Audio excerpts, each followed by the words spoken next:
All right, YouTube, what is up? It's your resident human performance black belt Sarge America back at it again with another video. And today, guys, we're going to talk about the news that hit the MMA world just a little less than 24 hours ago, and that is that the BMF himself, Jorge Masvidal, has saved the day. He is stepping up to replace Gilbert Burns to fight Kamaru Usman for the UFC welterweight title in the main event of the very first Fight Island UFC 251. And today, guys, what we're going to analyze the BMF mentality, the psychology behind Jorge Masvidal's incredible career transformation back in 2019, how he was able to go from a journeyman fighter to now challenging for the UFC World Welterweight Championship. But before we get into that, guys, please subscribe to the channel, give this video a thumbs up, and let your friends know that this is the new home for all human performance related videos on YouTube. All right, guys, let's dive right into this one because I am fired up and pumped up for this fight. No disrespect to Gilbert Burns, who tested positive for COVID-19. I wish him a speedy recovery. Hopefully he comes back healthy and he does get his title shot when he comes back. But guys, let's be honest, let's be real. Burns versus Usman does not have the same amount of pop to it that Masvidal versus Usman does. And obviously this is the fight that they were originally trying to book. There was a little bit of a contract hold up there. Masvidal wanted more money, Usman wanted more money.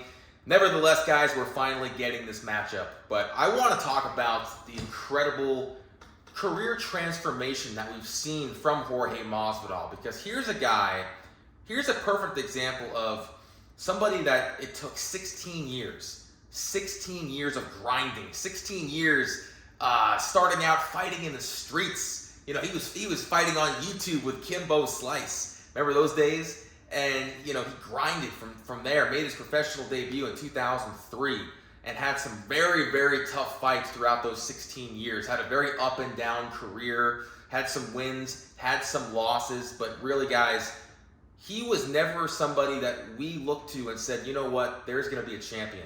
There's going to be somebody that's going to fight for a world title. I don't think anybody, except for maybe a few of his close friends and family, maybe Masvidal himself and his teammates thought that. But from a fan's perspective, you saw this guy and you said, man, he's just a scrappy, entertaining guy, you know, brawler, journeyman that's not going to really ever headline a pay-per-view. And man, were we wrong, guys. Were we ever wrong? So when I say it took Jorge Masvidal 16 years to become an overnight sensation, this is something that you guys need to remember, is that success is never going to be overnight. It's never going to happen overnight, guys. It is a constant journey. It's a battle. And, you know, for some people, they're able to manifest their dreams and their destiny a little bit quicker than others. I think about, in an example, we're using the MMA fighter example, I think about guys like John Jones, like Israel Adesanya, who from the second they debuted in the UFC, it only took them a few fights to become household names, to become world champions. But even those two gentlemen, they still had to have their fair share of grinding and tough battles before getting into the UFC that you're not seeing. So even for the ones that quickly and rapidly burst onto the scene and are quote unquote, you know, overnight sensations, they're not, because you're not seeing what happened before that. But in Jorge Masvidal's case, again, 16 years, guys, 16. So let's talk about what changed. Let's talk about the switch that Masvidal turned on to transform his career in 2019, to have one of the very best years that any individual could have, and now become one of the biggest stars in mixed martial arts, and now, of course, fighting Kamaru Usman for the world title. What changed? Well, we got to go before 2019. We got to go the year before that, because Masvidal took an entire year off in 2018. He was fresh off a decision loss to Stephen Wonderboy Thompson and needed to take some time off to let some injuries heal up and recover. And during this time off, his manager approached him with the idea of doing a reality show over in the Dominican Republic, to which Masvidal initially responded saying, you know, get the hell out of my face, I'm not doing that. But, you know, his manager kept persisting, kept selling him on the idea, and Masvidal eventually signed on the dotted line and flew out to the Dominican Republic to film this reality show. And while he was there filming the show, he was in complete isolation, total isolation for 15 weeks, 15 straight weeks. No cell phone, no social media, no women, no nothing, except for filming this show. And he credits this time away as sort of an avenue for him to do some self-reflection that maybe he wasn't doing before, having those conversations with himself and kind of analyzing and discussing, what he wants to accomplish, not only in his career, but also in his life. And he says that this time away while filming this show, I mean, it absolutely sucked, but it was probably the best thing he could have done at the time. Because he came out of that show, and the first thing he tells his manager, he said, I'm taking souls when I get back in that cage, and I'm going to become a world champion.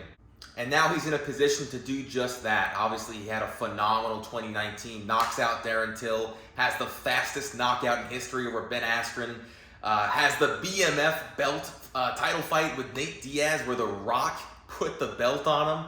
I mean, how insane is that? You want to talk about a career transformation. 2019 was the year of Masvidal, and 2020 could be the year he becomes a world champion. And guys, it really came down to that isolation. That time in isolation is where he really started to put all the puzzle pieces together and become a monster.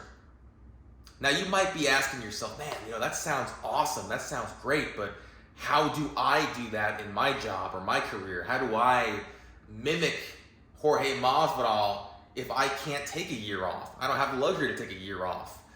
And yeah, I feel you on that. I don't have the luxury of doing that either. If I took a year off, I'm going AWOL and I'm probably going to get arrested. So we can't take a year off. But what we can do, and what you can do is you can abstain from certain things, right? You can go in isolation to a certain extent. And what I mean by that is you remove the cell phone, remove social media, remove the distractions, right? Remove the women, remove the video games, remove the Netflix, the junk food, all of these things, and replace them with things that are going to make you more productive and make you a better human being. Replace them with reading books, replace them with listening to leadership development podcasts, replace them with watching my videos. Cheap plug. I digress though. But these are things that you can utilize and you can implement to transform your career, right? But here's the thing too, I don't recommend doing that all at once, because that's going to be very, very difficult for anybody to sustain, right? It's very, very difficult to go cold turkey, especially when you do these things every single day, multiple times a day. You're checking Instagram multiple times a day, you're watching Netflix when you get home from work, things like that. Your brain is used to the dopamine fix that you're getting in doing these activities. So I would not recommend going completely cold turkey because it's not going to work. What I would recommend though is starting out with little things. So let's say you start with watching Netflix less and less. You come home from work, instead of binging on some Netflix series, you start binging on reading a book, or you start binging on listening to a podcast, a leadership development podcast, or a business management podcast. Whatever it is that is going to help make you more successful. Start with that, right? And then take baby steps. Because when you start changing little things in your life, you become more disciplined in one area, it's easier to become disciplined in all areas. And everything kind of falls into place from there. So I would say build upon that. So it starts with taking out the Netflix shows. And then from there, go on social media less and less. Look at your cell phone less and less. Maybe only use it to talk to family on the phone, family and friends on the phone, or for work-related issues. And then build upon that. And see the difference that it makes. See how you're able to kind of sit back and take that maybe a moment to kind of get that clarity in your brain and have those conversations, that self-reflection within yourself, and say, what do I want to do with my life? What do I need to do in order to take my career to the next level? Because that's exactly what Jorge Masvidal did. And I'm not recommending doing this, going on a cold turkey streak and removing all of the fun things from your life and doing this for an entire year. But maybe you start with 10 days. And then maybe you build upon that and see if you can go a month, and then continue that and see if by eliminating some of these distractions, some of these things that we do for the dopamine fix, right? The dopamine, the brain orgasm, if you will. You remove that and you start being more productive. You start focusing on the things that you should be focusing on to take your life and your career to the next level. So that's the psychology behind the BMF mentality, the career transformation of Jorge Masvidal. But now, guys, let's talk about the fight. Because, listen, I hear that Usman is opening up as a pretty, not a heavy favorite, but a slight favorite over Masvidal. I don't know what the exact betting lines are off the top of my head. And listen, I'm not going to give a full-on prediction because my days of giving fight predictions are over. I used to do that years ago, and you can't win. Well, you can win. You either look like a genius or you look like a complete idiot. So there's no in-between with that. But what I will say is this. Do not count Masvidal out. I understand and realize that stylistically, this is a very tough matchup for him. He's dealing with probably the best wrestler in the 170-pound division in Usman, a guy that just has relentless conditioning, relentless pressure.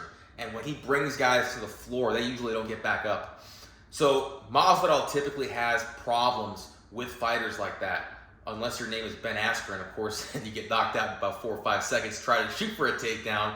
But here's the thing with that. If he didn't catch Askren with that, would we be having a different conversation today if Ben Askren was able to get him to the floor? So that's something to think about here. So I understand that this is a tough matchup for Masvidal, but you gotta take the styles out of it for a second, because I know as fight fans, we like to when we break things down, we like to say, oh, styles make fights, and that is true. But we forget about the intangibles sometimes. We forget about the mind game sometimes. So let's not forget, this fight happened on a very, very short notice, very short time frame. 6 days notice, right? Usman was preparing for a Brazilian Jiu-Jitsu black belt, a ground fighter in Gilbert Burns, and now he has completely shifted his focus to a striker, to a hard-nosed knockout artist in the BMF, the game-bred Jorge Masvidal. So I would argue that Usman, the shift in opponents is tougher to deal with than Masvidal, who probably has been preparing for this fight secretly for the past several months, kind of knowing and predicting that, maybe one of these guys is going to fall out. So he was staying ready and preparing for either one of them. So I would argue with you that Masvidal is going to have the mental edge in this fight. But again, I see the stylistic approach to it that Usman, with his wrestling, he probably should be the betting favorite. But if I look back at that fight between Usman and Colby Covington, they were both exchanging a lot of shots. That was basically a boxing fight with MMA gloves. And Colby hit Usman with quite a few shots that kind of stunned him a little bit. Obviously, Usman, finished the fight and rocked Colby and got the TKO finish. But there's a huge difference in getting hit by one of Colby Covington's punches and getting hit by Jorge Masvidal. If Masvidal connects on Usman, I think we have a very good potential of seeing a new welterweight champion. I won't say that's going to be my prediction, because again, I don't predict fights. I'm just looking forward to seeing these two guys go at it. I think it's going to be a phenomenal fight. The whole pay-per-view is going to be outstanding, and I'm pumped for it. But guys, I hope you like this video. Again, please like and subscribe to the channel. Give this video a thumbs up, and let me know what you want to hear me talk about next. Boom!